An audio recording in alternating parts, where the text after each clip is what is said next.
un exploit, je dirais pas un exploit, mais on sait on a franchi une grande marche dans la route pour aller à la Coupe du Monde.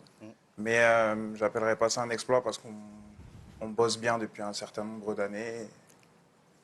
C'est une belle chose, mais c'est pas une finalité.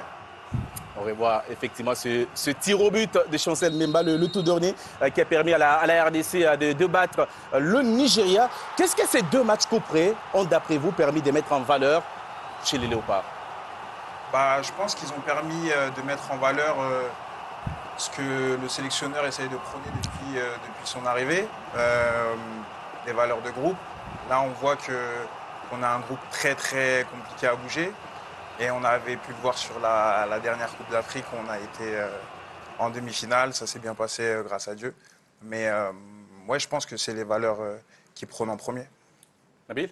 Bah, sur cette séance de pénalty, on voit que c'est plus vous. Il s'est passé quelque chose d'atypique puisque vous avez été remplacé par Sébastien De Sabre. Il a expliqué que c'était quelque chose de prévu. Est-ce que vous pouvez nous en dire plus et nous expliquer? Bah, cette séance de pénalty, c'était particulier parce que on a l'habitude de bosser les séances de pénalty avant des matchs couperets comme ça avec le coach. Et je me rappelle que cette semaine, on avait bossé Timothée Fayoulou, du coup. On avait arrêté pas mal à l'entraînement.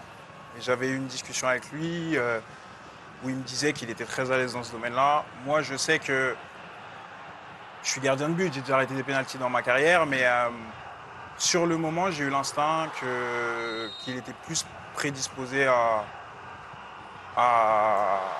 à être décisif pour la nation. Du coup, j'en ai fait part au coach et Dieu merci, ça. Donc là, il n'y a pas d'ego.